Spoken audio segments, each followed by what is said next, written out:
سیرت حضرت ابوبکر صدیق رضی اللہ تعالی عنہ، جامعہ قرآن۔ رسول اللہ صلی اللہ علیہ وآلہ وسلم کی اس جہان فانی سے رحالت کا جہاں گزر واقعہ پیش آنے کے فوری بعد ملک عرب کے اطراف میں جھوٹے مدعیان نبوت کا فتنہ جو بڑی ہی شدت کے ساتھ ظاہر ہوا تھا، انہی فتنوں میں بالخصوص مسلمہ کذاب کا فتنہ کافی پریشان کن صورتحال اختیار کرتا جا رہا تھا۔ امامہ سے تعلق رکھنے والا یہ شخص بہت زیادہ طاقت، قوت، شان اور جوش و خروش کے ساتھ ہی اپنی نبوت کے دعوے اور اپنی جھوٹی تعلیمات کی نشر و اشاعت میں مشغول تھا۔ نبوت کے اس جھوٹے مدعی کی طرف سے برپا کردہ اس فتنے کی شدت کا اندازہ اس بات سے کیا جا سکتا ہے کہ اس کی سرگوبی کی غرض سے امامہ کے مقام پر جو جنگ لڑی گئی اس میں شہید ہونے والے مسلمانوں کی تعداد 1000 سے زائد تھی۔ ظاہر ہے کہ ان میں بہت بڑی اکثریت حضرات صحابہ اکرام رضوان اللہ اجمعین کی تھی،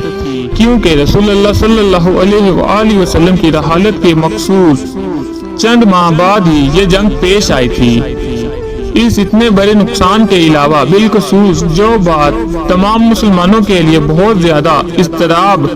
اور تشویش کا باعث بنی، وہ یہ کہ اس موقع پر اتنی بڑی تعداد میں شہید ہونے والے ان مسلمانوں میں 70 حفظاء کرام بھی تھے۔ ایک ہی جنگ میں 70 حفظاء کرام کی ایک ساتھ شہادت، اگر یہ سلسلہ جاری رہا تو قرآن کریم کا کیا ہوگا؟ یہ سوال ظاہر ہے کہ ہر مسلمان کے لیے بڑی پریشانی و فکر مندی کا باعث تھا۔ البتہ حضرت عمر بن خطاب رضی اللہ تعالی عنہ اس معاملے میں بطور خاص بہت زیادہ فکر مند اور مضطرب تھے۔ یہی وجہ تھی کہ انہوں نے اولین فرصت میں خلیفہ وقت یعنی حضرت ابوبکر صدیق رضی اللہ تعالی عنہ کے ساتھ اپنی اس پریشانی کا اظہار کرتے ہوئے پرزور اصرار کیا کہ جلد از جلد کتاب اللہ کی حفاظت کی طرف توجہ دی جائے، قرآن کریم کی تمام آیات کو یکجا کر کے ہمیشہ کے لیے کتابی شکل میں محفوظ کر لیا جائے۔ اس پر حضرت ابوبکر صدیق رضی اللہ تعالی عنہ نے جواب دیا کہ جو کام خود رسول اللہ نے انجام نہیں دیا، میں وہ کام کیسے کر سکتا ہوں؟ حضرت ابوبکر صدیق رضی اللہ تعالی عنہ کی طرف سے اس مذرت اور انکار کے باوجود حضرت عمر بن خطاب رضی اللہ تعالی عنہ اصرار کرتے رہے، جس پر آخر حضرت ابوبکر صدیق رضی اللہ تعالی عنہ کو ان کے اس مطالبے اور اصرار پر اطمینان اور شرعی صدر ہو گیا، اور تب انہوں نے اس مقصد یعنی قرآن مجید کے لیے حضرات صحابہ اکرام رضوان اللہ اجمعین کی برگزیدہ ترین جماعت میں سے چند ایسے حضرات کا انتخاب فرمایا جنہیں بطور خاص قرآن علوم میں بڑی دستی اور انتہائی مہارت حاصل تھی، اور پھر ان منتخب حضرات پر مشتمل اس لجنہ کمیٹی کی سربراہی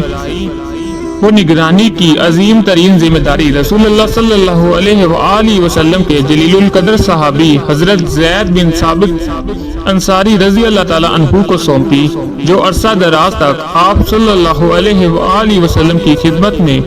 بطور کاتب وحی خدمات انجام دیتے رہے۔ چنانچہ ان حضرات نے انتہائی عرق ریزی اور محنت شاقہ کے بعد جامعہ قرآن کا یہ اہم ترین کام انجام دیا، جبکہ اس دوران خلیفہ اول حضرت ابوبکر صدیق رضی اللہ تعالی عنہ براہ راست مسلسل اس انتہائی احساس اور اہم ترین کام کی نگرانی کا فریضہ انجام دیتے رہے۔ یوں پہلی بار قرآن مجید کو یکجا کتابی شکل میں ہمیشہ کے لیے محفوظ و مضمون کر لیا گیا۔ یقیناً خلیفہ اول حضرت ابوبکر صدیق رضی اللہ تعالی عنہ کی طرف سے کلام اللہ کی یہ بہت بڑی خدمت، ناقابل فراموش کارنامہ، انتہائی قابل تحسین اقدام نیز ہمیشہ کے لیے تمام امت مسلمہ پر بہت عظیم احسان تھا۔